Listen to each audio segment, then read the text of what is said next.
सनातन धर्म में प्रकृति की कण कण में ईश्वर का वास माना गया है। सनातन धर्म में बहुत पहले से ही वृक्षों का पूजन किया जाता है।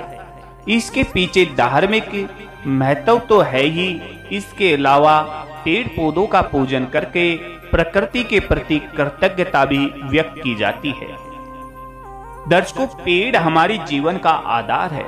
हिंदू धर्म में पेड़ पौधों में देवी देवताओं का वास माना जाता है। ज्योतिष शास्त्र में भी ग्रहों की स्थिति को अनुकूल बनाने के लिए पेड़ों का पूजन बताया जाता है।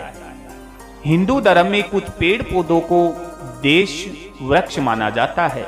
मान्यता है कि यदि इन वृक्षों का पूजन किया जाए तो उससे संबंधित देवी देवताओं की कृपा प्राप्त होती है और आपके जीवन की परेशानियां दूर होती है। तो चलिए आज जानते हैं कि किस पेड़ पौधों का पूजन करने से देवी देवताओं की किस प्रकार से कृपा प्राप्त होती है। साथ ही साथ यह भी जानेंगे कि कौन से पेड़ में, कौन से पौधों में कौन से देवता का वास होता है और उनकी कृपा हमको मिलती है। दर्शकों, इस संपूर्ण जानकारी को प्रदान करने से पहले एक छोटी सी गुजारिश मैं आपसे जरूर करना चाहूंगा। यदि आप भी अपने जीवन में कुछ नया सीखना चाहते हैं, कुछ नया ज्ञान प्राप्त करना चाहते हैं, तो आज ही इस चैनल के साथ जुड़ जाइए। चैनल को सब्सक्राइब कर लीजिए और बेल आइकन को ऑन कर लीजिए। साथ ही साथ कमेंट्स बॉक्स में ओम नमः शिवाय जरूर लिख दीजिए ताकि भगवान शंकर की कृपा आप सभी को जरूर प्राप्त हो। प्रिय दर्शकों, केले के वृक्ष का पूजन। केले का वृक्ष का संबंध है जो बृहस्पति देव और भगवान विष्णु से माना गया है।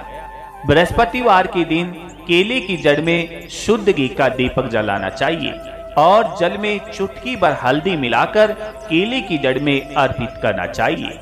इससे आपका बृहस्पति है जो मजबूत होता है और भगवान विष्णु की कृपा भी प्राप्त होती है।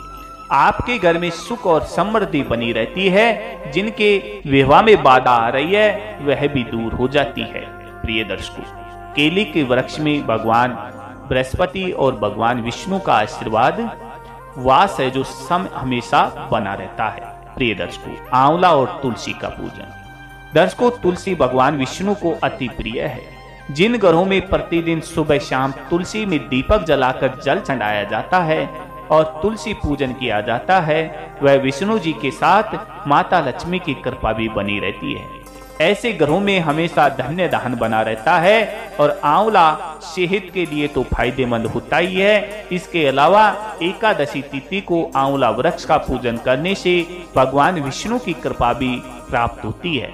आंवला नवमी के दिन आंवला के वृक्ष का पूजन विशेष फलदायी होता है। प्रिय दर्शकों, बेलपत्र और बरगद के पेड़ का पूजन।